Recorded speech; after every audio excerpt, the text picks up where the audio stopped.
both the past and the future of Chiefs football. And I'm going to start by welcoming the newest member of the Chiefs Hall of Fame, Derrick Johnson. Oh, man. Derrick spent 13 seasons in a Chiefs uniform and played more games at linebacker than any player in the history of the Chiefs. He was a 4-time Pro Bowler, a 2-time All-Pro, and also a Mackley Hill Award winner. He has also been a tremendous role model in our community. He founded the Defend the Dream Foundation, where he's donated thousands of children's books to libraries across the region, and he's been such a great example for our organization, both on and off the field. Derrick is a member of the Missouri Sports Hall of Fame, the Texas Sports Hall of Fame, the College Football Hall of Fame, and I'm proud to say that he's the newest member of the Kansas City Chiefs Hall of Fame. Welcome, Derrick. Oh, thank you so much. Oh, man, hearing him say that last Hall of Fame was pretty incredible. When I came to the Chiefs in 2005, when you walk into Arrowhead Stadium, you see those names at the top, from Willie Lanier, Buck Buchanan, Bobby Bell, just the whole nine, and being able to be here for 13 years, going through the ups and downs, and to be inducted into the Chiefs Hall of Fame, it's a dream come true. From a kid from Waco, Texas, coming here not knowing much about the tradition of the Kansas City Chiefs, and now fully immersed into it, into the community, and a lifelong member of the Chiefs Kingdom. Man, I'm so blessed and grateful to be in the Chiefs Hall of Fame. So thank y'all so much. Derrick, when you give a call like this, I mean, certain memories run through your mind, like there were certain that are top of mind for you? Oh man, a lot of memories. When you're a football player, especially in the NFL, the locker room is very, very important. That's something that you'll always take with you, regardless of how many games you won or how many games you lost. That camaraderie that you have with the coaches and the players is something special. To see Coach Reed right here, the best coach I've had, head coach I've had here, had 5 head coaches, and to end my career here the last 5 years on a great note. God has really been really good to me to withstand just the longevity of playing linebacker, which is a hard position at that, but being able to just stand the test of time and to go through the ups and downs and to see on the other side there is a rainbow, a great rainbow, and I'm blessed to see it. You've mentioned some downs. I remember talking in the locker room and some of the times there when you weren't starting and bringing way back. You always had a great attitude. Yeah. What do you attribute that to? Yeah, that's a great question. I tell this story a lot. A lot of people look at my career in the NFL, 13 years, to say, man, you're the all-time leading tackler, 4 Pro Bowls, couple All-Pro seasons, you got some records, you got this and that. What was that turning point? My turning point was going through adversity. If you can fight through something that doesn't favor you, it has great benefits.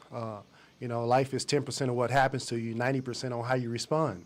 So being able to respond the right way during that 2009 season was a big deal.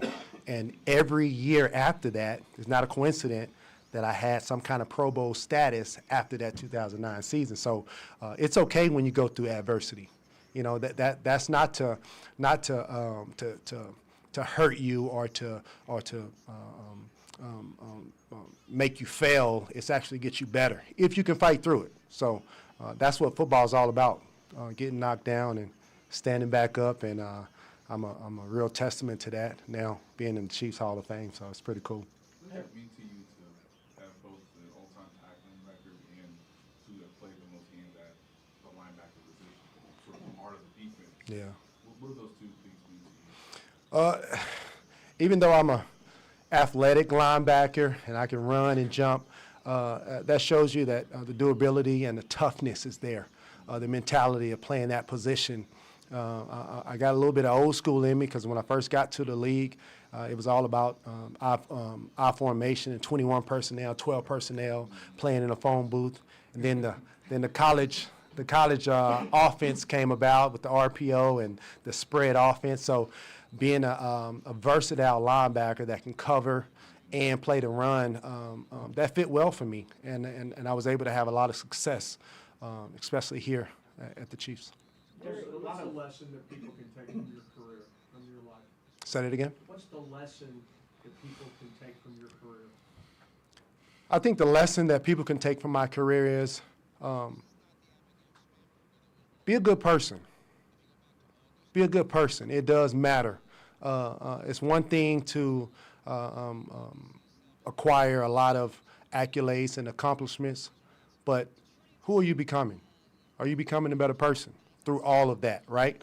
And being able to be out in the community, being able to be reachable and touchable to the community, the less fortunate, underprivileged kids, being able to let them know that there's other things that matter in life, and being a good person is one of them. Even though you see me on the football field, you may think I have a cape on, and I really don't. You know, I'm a good person that works really hard, and discipline matters, and I just happen to be a really good football player, but a real person on the outside. There's a lot of great moments in your career, obviously, but what stands out to you when you look back over your career? Is there a moment that you're just never going to forget? Like, for example, hitting Jamal Charles in the table? Oh, I'm not going to do that again. Yeah, I do remember moments like that, but being able to, I think moments that create momentum for me would be probably in Arrowhead. Arrowhead is such a great experience. I've heard a lot about it since I've gotten here in 2005, but when you walk out on that field and you see the sea of red and you hear the decimals going up, 142 decimals, you hear that and you're out on the field and I play defense, I love it. I love that inconvenience. I love when I can't hear the coach, you know, because I call the plays or whatever, or I wore the green dot, and I like when I can't hear that play. That means the offense is really going to be messed up at that, and maybe I can call my own play most of the time. But yeah, it's just the experience of Arrowhead. That's what I would take from it. Derrick, what was that first trip to Arrowhead like after you were drafted? And, you know, we talk about other Hall of Famers, they look up and they see that Ring of Honor. Everybody has different thoughts. Did you think about seeing your name up there one day? I did. Being a first-round pick, that's what people expect, which is a lot of pressure. It's a lot of pressure. That's percentage-wise, it just doesn't happen that way. But God has really blessed me when I first got here in 2005, meeting Bobby Bell, doing the little coin trick with him, and he's taking it out of my hand, is doing all that stuff, letting me know that I need to get my eye and hand coordination quicker. But to meet Bobby Bell and people of that nature right then and there, and then 13 years later, say, man, one day I'll have my name next to yours, was a dream come true. But man, I'm so grateful, so grateful. It's got to be pretty unusual to play 13 years and play for 5 coaches. That was a weird stretch for part of that. Can you talk a little bit about Coach Reed and what playing for him when he came in, just kind of the entire attitude change, what that was like as a guy who'd been here for quite a while when he got here? Yeah, that was a blessing for Coach Reed to come to the Chiefs. I mean, I was here, 8 years before or 9 years before he got here, or something like that, 8 or 9. But for Coach Reed to come here was a blessing for us. We knew he was a proven coach, obviously, what he did at Philly, but being able to have him available to come here at what we were going through at that time as an organization, we needed a new face, a new lift, and we did that really fast. As soon as he got here in 2013, I think we went 9-0. That quick. That shows you how much of a player's coach Coach Reed is, and you want to play for, you want to run through a wall for coaches like him, because he takes care of you, he treats you like a man, talks to you like a man, and if he's yelling, something's wrong. You better pick it up. But loved him. You mentioned the camaraderie, Derrick. You know, have you heard from some of your old teammates already? And there's a couple of guys on this team and coaches. Have you heard from some of them as well? That are still around? Yeah, my phone is still blowing up. Man, I'm getting tired tired of looking at my phone, and I have, you have to show respect and hit them back. So I got to hit everybody back. So I'm getting around to all of that. But so much love, so much support, man. Well, the most common denominator is, man, well deserved. We was just waiting until you got into the Chiefs Hall of Fame. But current players, former players, coaches, everybody's hitting me up, man. It warms my heart to know that I was appreciated like that.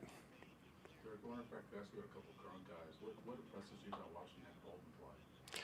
Man, Nick Bolton is, if he's here for a few more years, that all-time leading tackle record will definitely be shattered. But he's I call him ATM, automatic tackling machine, man.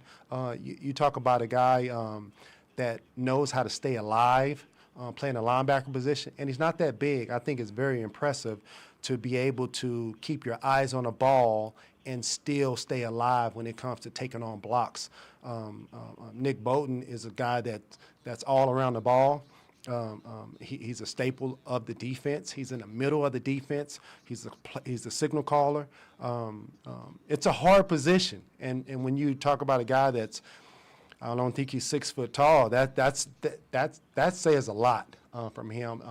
I think a lot of his game, I coach from the couch all the time, and Nick Bolton is high on my list.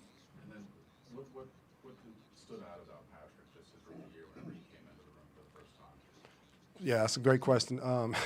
When Pat got here in 2017, I knew he was pretty good. Most Texas Tech quarterbacks are pretty good. You know, they throw for a lot of yards because I played against them all the time, Texas Tech's quarterbacks. Pat, that's probably the year that the defense got fussed at the most because the scout team quarterback was just lighting it up. I mean, you talk about somebody that can look this way and throw that way. I've never seen that before. I thought he was playing a couple times. I'm like, this guy's joking around out here on us. But he's got a quick release, super smart, super talented, can run this way and throw back this way. He goes against all the rules when it comes to playing quarterback position. But a heck of a guy, even better person. But it's a blessing that he came to the Chiefs and was able to learn under Andy Reid and Alex Smith. I think that really put him on a path to where he's at now. Derrick, can you talk about the? Just one more, sorry, but there's one viral moment that sort of pops up every year about the forward progress call against the Titans. I just wonder if that pops into your mind ever, and just does that still rub you the wrong way, or something you got no? Yeah, it does rub me the wrong way. I mean, other than we're up by 21-3, we should figure it out. But we probably needed that sack fumble. But at the end of the day, you can't let the referees dictate the game. You got to finish it out however you can. But that was a great play. I still look at that play now and wonder how did they call that. But yeah, I still think about that. That was my question. I was going to ask you to play referee. You've seen it since then. If you're under the hood, what do you call that? Well, it's just a sack fumble. I mean, Justin Houston picks up the ball and maybe even go run a touchdown with it. Now with 28-3, I don't know, but yeah, that was a tough one. But it was a playoff game too, so yeah, a lot of things happened that day. Derrick, you weren't a part of the Super Bowls afterwards, but I've talked to a lot of former players, and you still feel like you were a part of what the organization's done to bring you guys into the fold. Just how proud were you to watch from afar this team lift the Lombardi? Yeah, those guys that lift the Lombardi Trophy, I played with. Those guys, we were in it together, blood, sweat, and tears. The coaching staff, I was in it with them. To have Clark, to have Andy Reid say I was part of that building block of these guys making it to the Super Bowl, being able to win that first one in this era, it was awesome. It was awesome. my timing is always a little off. 2005, I went to the Chiefs, and the University of Texas won the national championship. And then I retire in 2019, and the Chiefs win win the Super Bowl. So I mean, I'm just 1 year off, but I am part of the building block and the example on how to carry yourself on and off the field. And I think I did well. As an old school guy, what do you think of the new, you had NIL, transfer stuff, I know you're still a big Texas fan and all that stuff. Do you think the guys coming in the league have the right attitude that you would maybe come out with back in the day? It's a little different now. It's different, I don't want to say it's a bad thing. It's just different now with the finances that they're available, and they have a lot. They have different opportunities now, and it's a different spectrum. I like the NFL being able to have that benchmark, saying, man, this is where I want to go, this is what I want to do, and you try hard, get there, and then you try hard to stay there. Now it's a little different. They get finances early. I get a lot of money early, and hopefully they keep that motivation and not be too much of divas in college, and because it's all about ball. When you like the league, NFL is going to clear all that out. It's not about the NIL stuff no more. If you're not producing, if you're not doing the right thing, you just can't do it for a long time. All right, last one, Matt. Clark, I know you always enjoy making that call to the Hall of Fame rookie. What was that call to Derrick like for you this year? Well, this one was very special, actually, because I had on my list to call Derrick earlier this spring, and then we run into each other at a lunch. And I had the happy opportunity of getting to share the news in person. So it was a lot of fun, very special. Where was the lunch at? It was in Austin. All right, guys, all good. So we're gonna let DJ step down, and then we'll kind of reset for Bart.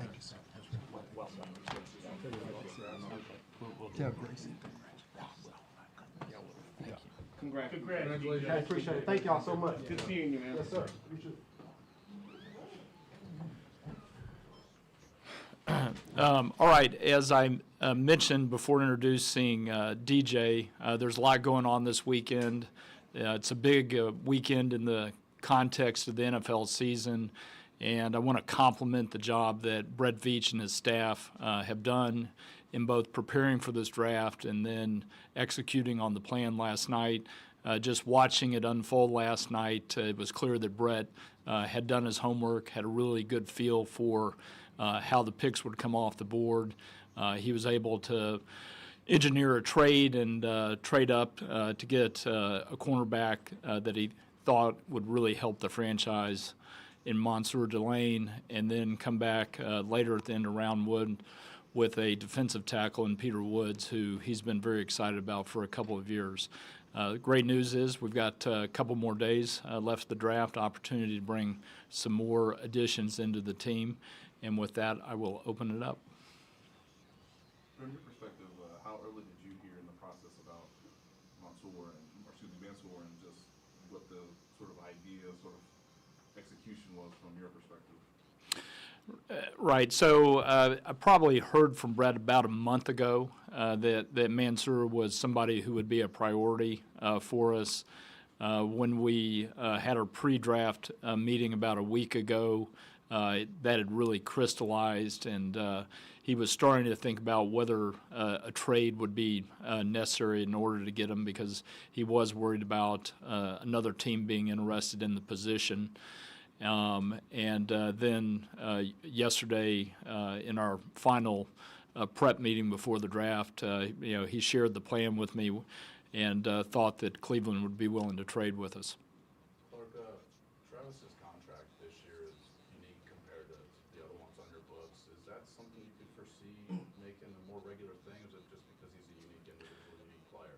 Yeah, we typically try to be pretty straightforward with our contracts, and Travis's contract is a little bit unique.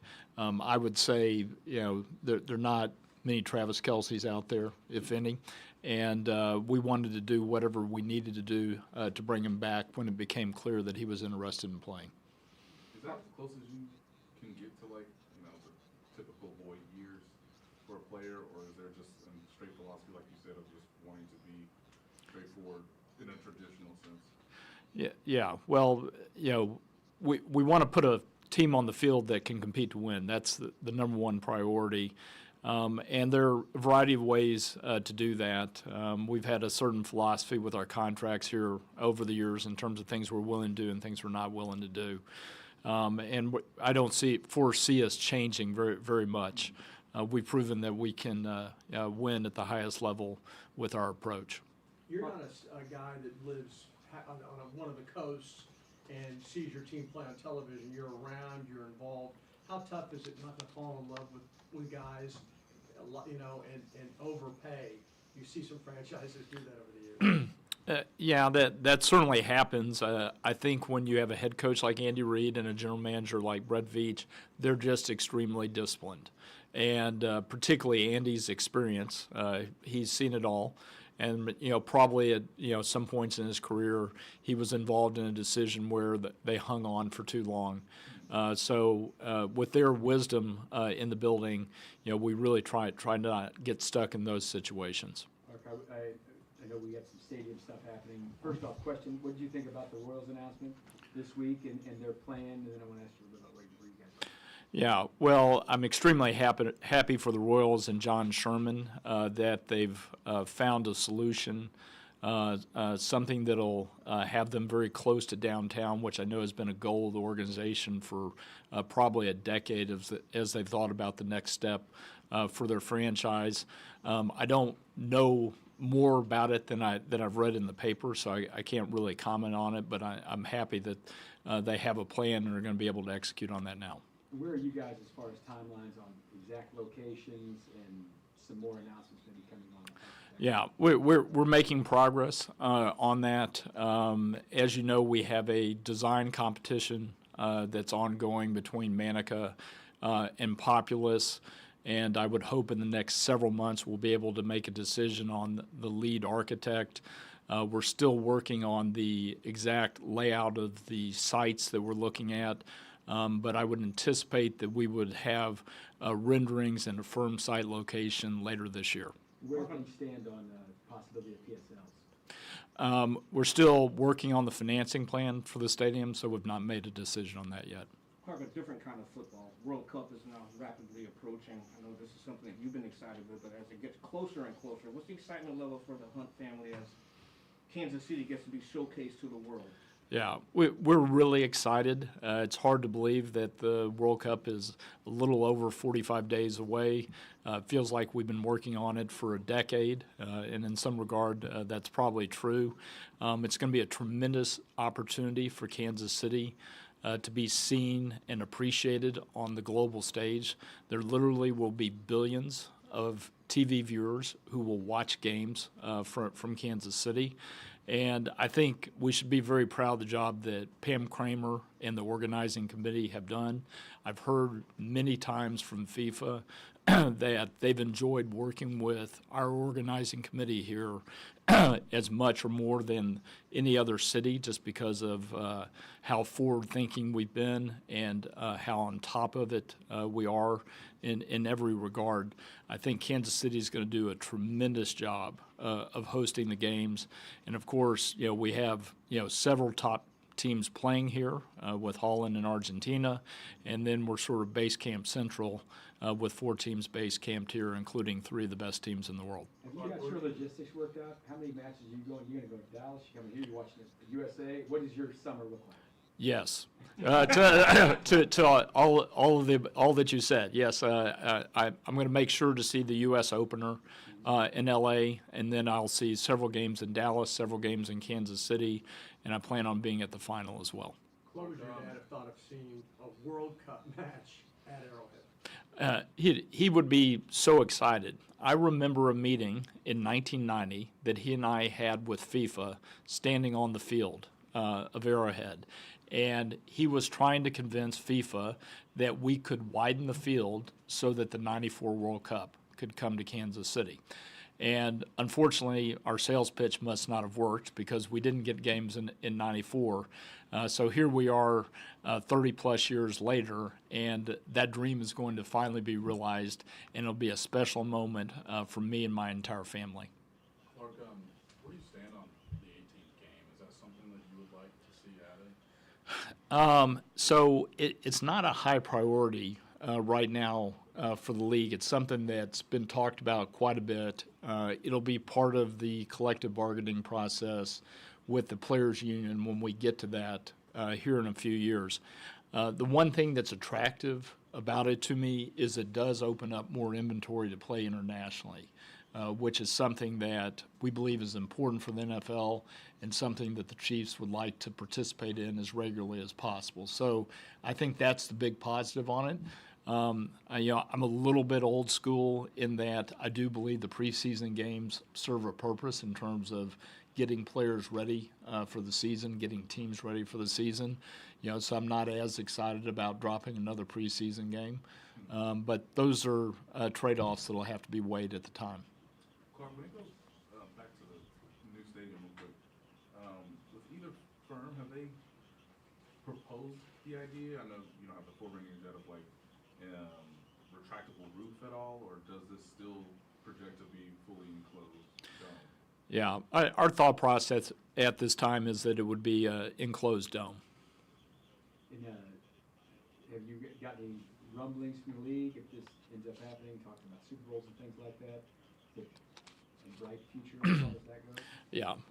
One of the things that the new stadium will give Kansas City is the opportunity to host big events.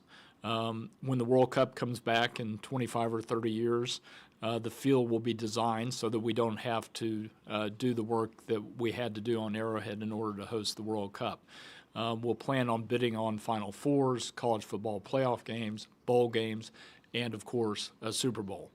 The construction of the new stadium is going to coincide with the construction of several other new NFL buildings, so we are going to have some competition. But I'll make sure that the Chiefs and the city of Kansas City put their best foot forward in that process. We're just a couple of weeks now from the schedule coming out. What's your confidence level that you may be playing in Spain or another international game?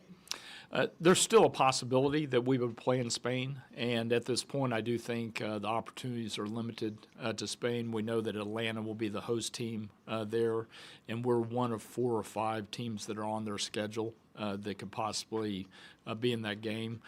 So I don't know what the odds are, but something, probably slightly less than 50-50. Just on a personal note, your daughter's got engaged. Are you concerned at all about this family that her husband? No, I'm not at all. We're very happy. My wife and I are for our daughter Gracie and her fiance Derrick, and there's no better in-laws or future in-laws in the world than the Green family. Could you see this coming? You've obviously known Derrick for a long time, and he was a little kid. What's this been like?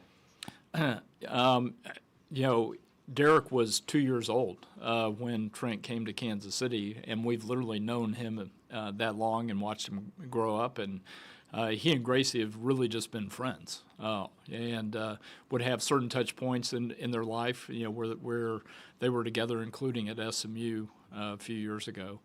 So I don't know that I saw it coming, but we couldn't be more delighted. All right, you guys good? Thank you. Thanks, Bob.